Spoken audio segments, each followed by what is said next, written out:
Live from New Delhi, you're watching DD India Live, India's voice to the world. I'm Siddharth Bharadwaj. Coming up in the next 30 minutes. Trump alters tariff plans, exempts phones, computers, semiconductors and other electronics from reciprocal global tariff.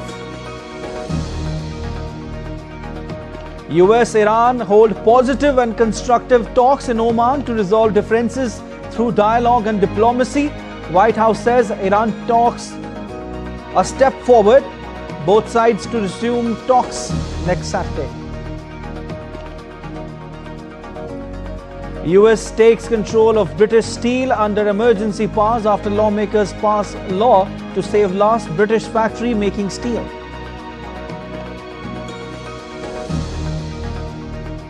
Israel expands Gaza offensive, seizes key security corridor, issues new evacuation orders.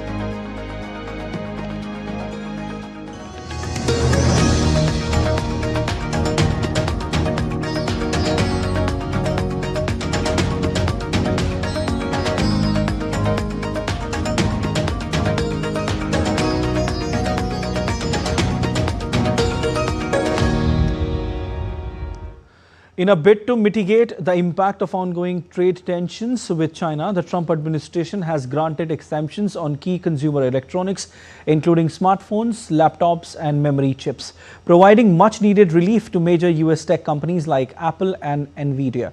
DD India's Antara Sinha tells more. In a move to ease the impact of escalating trade tensions with China, the Trump administration has granted exemptions on several key consumer electronics from the steep import tariffs it recently imposed. The US Customs and Border Protection made the announcement on Friday, offering much-needed relief to US tech giants like Apple, Nvidia, and Dell. The US CBP listed some 20 products, also including semiconductor-based transducers, solid-state storage devices, and flat panel displays.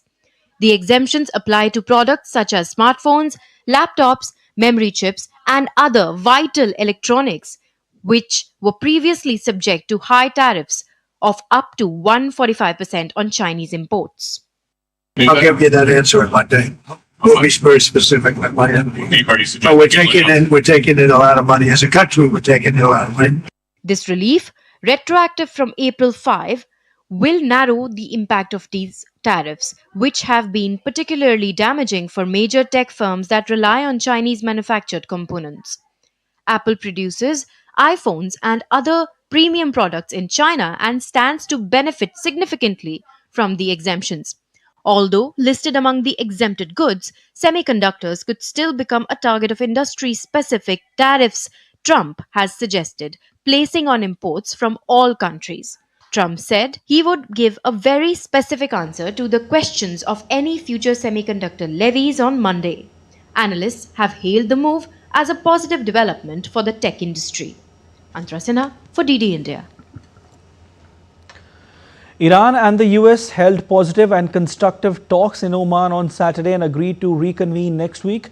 These dialogues are meant to address Tehran's escalating nuclear program, with President Donald Trump threatening military action if there is no deal. Trump made a surprise announcement on Monday that Washington and Tehran would begin talks in Oman, a Gulf state that has mediated between the West and the Islamic Republic before. Saturday's exchanges were indirect and mediated by Oman, as Iran had wanted rather than face-to-face as Trump had demanded. Each delegation had its separate room and exchanged messages via Oman's foreign minister. On Saturday, Trump said that the talks with Iran over its nuclear program were going okay. I think they're going okay. What was your... Well, I can't tell you because nothing matters until you get it done. So I don't like talking about it, but it's going okay. The Iran situation is going pretty good. Are there other talks that are going well, sir? I think. Indirect talks mediated by Oman aim to address Tehran's escalating nuclear program, said. His delegation had a brief encounter with its US counterpart headed by Witkoff after they exited the talks. He also said the talks took place in a productive, calm and positive atmosphere. I believe it was nothing special. As we were leaving, two delegations happened to encounter each other and we spoke for a few minutes. It's an accepted matter. In our interactions with American diplomats, we have always observed diplomatic courtesy.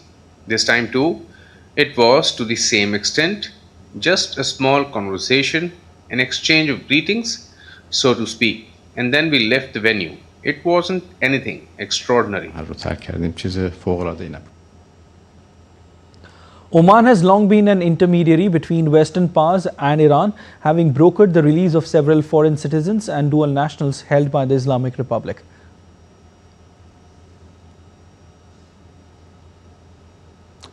The current focus of the talks will be de-escalating regional tensions, prisoner exchanges and limited agreements to ease sanctions against Iran in exchange for controlling Iran's nuclear program.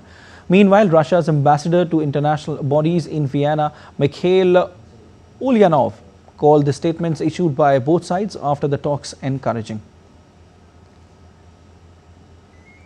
Israel is expanding its military offensive in Gaza after seizing a new security corridor known as the Morag Axis, which cuts across Gaza between the southern cities of Rafah and Khan Yunis. The Morag corridor joins other key zones under Israeli control, including the Philadelphia and Netzarim corridors. Together with expanded buffer zones, these give Israel control of over 50% of Gaza's territory.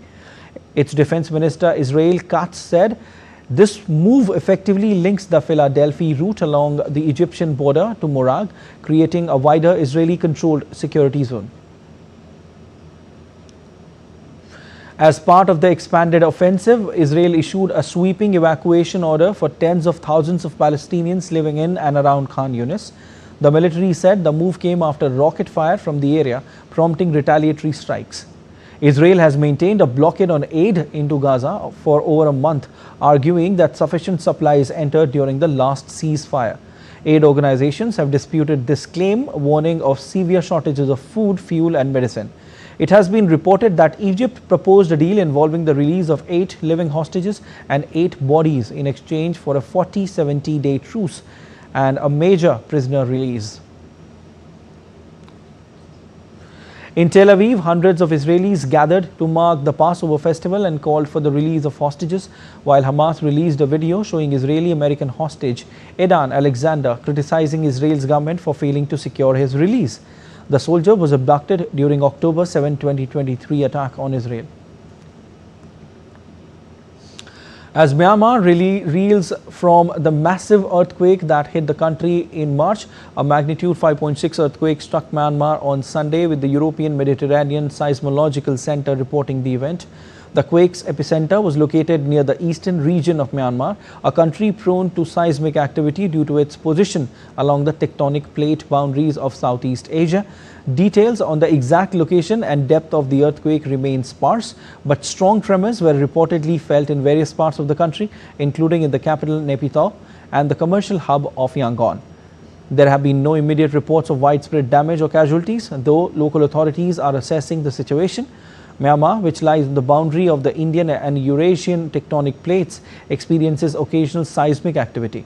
Rescue teams and emergency responders are on standby in case of further developments.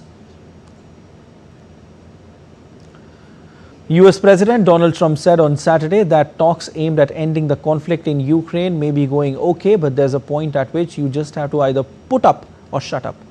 Trump made the comment to reporters a day after he showed frustration with Russia and told it to get moving on reaching a deal. Trump's special envoy Steve Witkoff held talks with Russian President Vladimir Putin about the search for a peace deal. The talks came at a time when US-Russia dialogue aimed at agreeing a ceasefire ahead of a possible peace deal to end the war appeared to have stalled over disagreements around conditions for a full pause in hostilities. The talks going well. I think Ukraine, Russia might be going okay. And you're going to be finding out pretty soon. You know, there's a point at which you just have to either put up or shut up, and we'll see what happens. But I think it's going fine. The UK government took effective control of Britain's last remaining factory that makes steel from scratch from its Chinese owners after lawmakers approved an emergency rescue. At a rare weekend session, Parliament approved the law without opposition to take over the running of the Scunthorpe site, which employs several thousand people and produces steel crucial for UK industries, including construction and rail transport. message has been received from the Lords as follows. The Lords agree to the Steel Industry Special Measures Bill without amendment. I must report to the House that His Majesty the King has signified his royal assent to the following Act under the Royal Assent Act 1967. Steel Industry Special Measures Act 2025. The struggling plant in northern England had faced imminent closure, and Prime Minister Keir Starmer said his government stepped in to save British steel with legislation to prevent its blast furnaces going out. British Steel is the biggest state rescue since a number of banks were taken into government hands in 2008. The two blast furnaces at Port Talbot closed last year, and the new electric furnace will not start producing steel until late 2027 or early 2028. Former Brazilian President Jair Bolsonaro may undergo a new surgery, which would be his fifth since being stabbed while campaigning in 2018 after feeling strong abdominal pain during an event in northeastern Brazil on Friday. In a social media post, the former president said it was still unclear if he would be transferred to do the surgery in a hospital in Brasilia or Sao Paulo. His doctor confirmed that after tests, the medical team confirmed that Bolsonaro would need a new surgery, adding that it was up to his family which hospital he would go to. A medical report issued on Saturday morning stated that the president was stable and had slept through the night. Bolsonaro was hospitalized on Friday in the state of Rio Grande do Norte. He was then transferred by helicopter to a hospital in Natal. Meanwhile, Bolsonaro received a standing ovation on Saturday when he was checked out of a hospital where he stayed overnight. A group of supporters bid farewell with chants and applause when Bolsonaro left the hospital before getting into an ambulance to be transferred to Brasilia in a plane with ICU support. Bolsonaro faces trial for allegedly plotting to overthrow the government. Already banned from office until 2030, he risks a long prison sentence if convicted. In a unique yoga class in Brazil, participants might just be picked by a furry companion. The Pet Yoga project in Rio de Janeiro blends yoga with pet adoption, creating a memorable experience. The attendants of the yoga class found the experience unforgettable. Around 100 participants gathered in Toronto's Nathan Phillips Square for the city's 4th annual Pillow Fight event. The fun-filled gathering saw strangers and friends alike engaging in playful battles, dancing and letting loose. Organizer Kafir Lavier said the event aims to build a sense of community, encouraging people to put aside their differences and have fun together. Participants were asked to use non-feather pillows to avoid littering.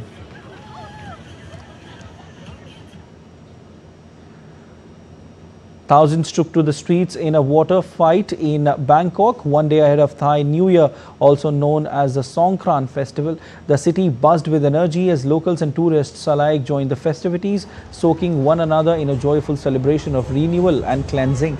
Bangkok closed Siloam Road, one of the capital's major business arteries, transforming the typically bustling financial hub into a sprawling water playground.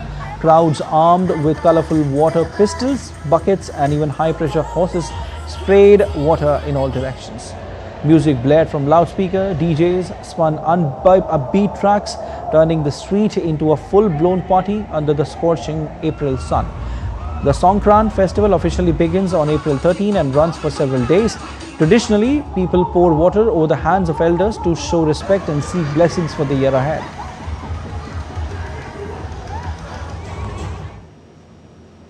And let's take a look at other stories making news across the globe. Thousands of fans gathered at Prague's Comic-Con event on Saturday, showcasing elaborate costumes inspired by popular culture. Dressed up as their favorite characters, showcasing creativity and passion, the event provided a platform for fans to connect, share enthusiasm and celebrate pop culture. The 78th Bloemen Corso Ball and Streak Flower Parade took place in the Netherlands, attracting thousands of spectators. The 42-kilometer procession featured vibrant floral floats. This beloved event heralds the arrival of spring, showcasing the country's renowned tulips and other flowers in creative, elaborate designs. Residents and visitors in Georgia came together on Saturday to enjoy a corn-themed celebration at the National Grits Festival. This yearly event offers a blend of entertainment, community pride and plenty of beloved southern dish, grits. In 2003, Georgia's then Governor Sonny Perdue officially designated April 12 as National Grits Festival Day, in fact, which is now observed on the second Saturday of April. And still to come on this edition of DD India Live. A specialist team from the Indian Army engineers arrived in Myanmar last Sunday under Operation Brahma. Stay tuned to know more. We'll tell you about the Jallianwala Bagh massacre that shocked the nation. And the 38th Berck International Kite Festival gets underway in northern France.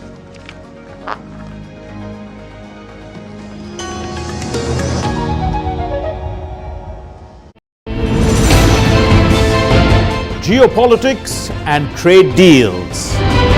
Economic challenges amid development. Hard work and the path to prosperity. It's the economy always. Between walkers, money is what money does and says. Supply creates its own demand. Between the bulls pulls and bears tears. When supply chains globalization and India rises to the podium. We'll get you centered with the economic brief at 8 p.m. every Thursday on DD India.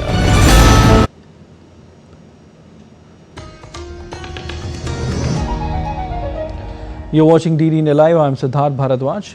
Prime Minister Narendra Modi will visit Haryana on Monday on the occasion of Ambedkar Jayanti.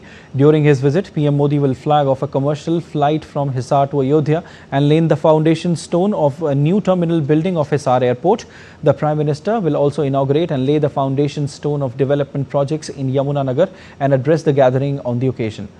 Boosting power infrastructure in the region along with the vision of electricity reaching the last mile, PM Modi will lay the foundation stone of the 800 megawatt modern thermal power unit of Deenbandhu Chotu Ram thermal power plant at Yamunanagar. Taking forward the vision of a Gobardhan scheme, the Prime Minister will lay the foundation stone of a compressed biogas plant in Mukarrabpur in Yamunanagar. PM Modi will also inaugurate the 14.4 kilometer Rewari bypass project under the Bharatmala Pariyojana. Home Minister Amit Shah is visiting Bhopal today to witness the signing of an agreement between the state dairy unions and the National Dairy Development Board (NDDB). Amit Shah will also review the functioning of the State Cooperative Department. The decision for the collaborative agreement was announced recently by Chief Minister Mohan Yadav, saying that this step would be pivotal for enhancing milk producers' income and boosting milk production in the region. The proposal for this agreement, already approved by the State Cabinet, will be effective for 5 years with a scope for extension, includes establishing collection centres in every Gram Panchayat and expanding the processing capacity of milk unions. The plan involves a substantial investment of Rs 2,500 crore as part of the White Revolution mission aimed at achieving fair pricing and efficient milk procurement for dairy farmers.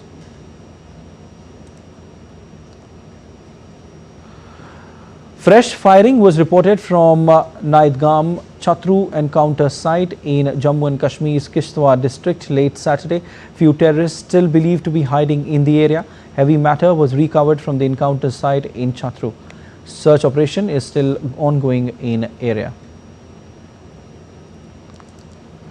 Prime Minister Narendra Modi has greeted everyone on the occasion of Baisakhi today. The Prime Minister wished that the festival bring new hope and happiness in everyone's life, and we always celebrate the spirit of togetherness, gratitude and renewal. Baisakhi marks the first day of the month of Vaisakh and is seen as a celebration of spring harvest, primarily in Punjab and northern India. In response to a formal request from the government of Myanmar, a specialist team from the Indian Army engineers arrived in Myanmar last Sunday under Operation Brahma, reaffirming India's commitment to regional humanitarian assistance. The operation focuses on assessing and repairing earthquake-damaged infrastructure in the Mandalay and Naypyidaw regions. Led by a commanding officer, the engineering recce team, consisting of one officer and 5 personnel, began its mission with a reconnaissance of 3 major bridges in the Mandalay division on April 8. On April 10, the team inspected 4 bridges and approximately 350 damaged buildings in Naypyidaw, working closely with Myanmar government representatives and local police escorts. The team prioritized the structural integrity of both civilian and heritage buildings. Notably, a demolition specialist team evaluated the old Awa Bridge in Mandalay.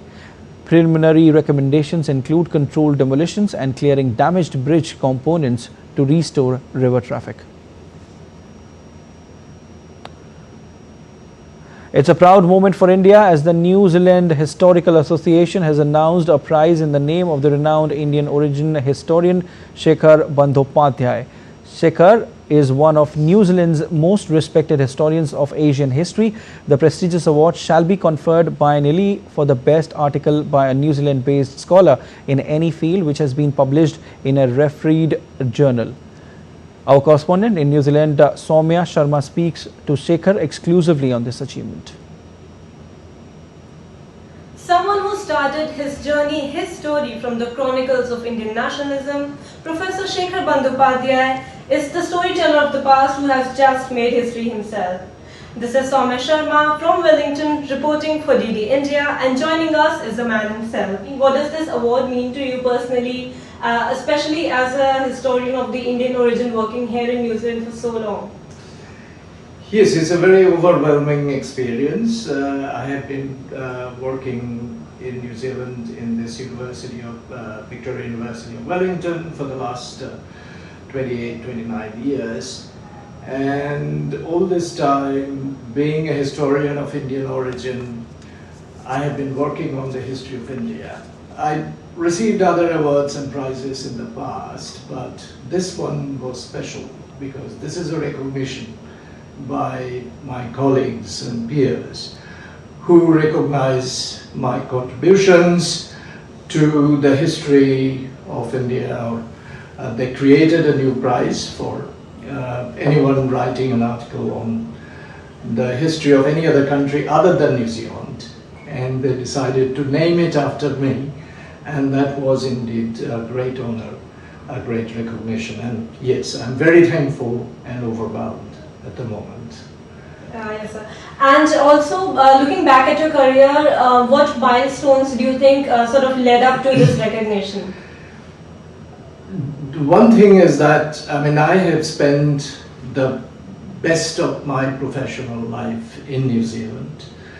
And while working here, I have incessantly researched on the history of India, and over the years, I contributed to the research environment in New Zealand and also helped others, my colleagues here in their research part. I acted as mentors for a number of younger historians here. And so I believe my colleagues have recognized that contribution now. And they wanted to have my legacy in the historical world of New Zealand. And that's very pleasing. I'm pretty sure that's quite a legacy to leave on. Thank you for speaking to us. The Jallianwala Bagh massacre in India's Amritsar is not simply a tragic tale of the past, but the horror of the British colonial enterprise. This monstrous carnage of April 13 is eternally engraved in the collective consciousness of Indians. And Prime Minister Narendra Modi paid homage to the martyrs of Jallianwala Bagh, saying that the coming generations will always remember their indomitable spirit. The Prime Minister posted on X, and I quote, "We paid homage to the martyrs of Jallianwala Bagh. The coming generations will always remember their indomitable spirit." This was indeed a dark chapter in our nation's history. Their sacrifice became a major turning point in India's freedom struggle. The 38th Berck International Kite Festival gets underway in northern France. Tens of thousands of visitors stroll along the Berck seafront to watch the kites dance in the sky. This popular event attracts kite enthusiasts and spectators from around the world, featuring a variety of kites in different shapes, sizes and designs. This year, North and South America are in spotlight, with the team from Colombia coming to highlight their tradition. That's all for this edition of DD India Live, but let us know your thoughts on the news of the day. For those on the go, you can get all the latest news and updates from India and across the world on DD India mobile app.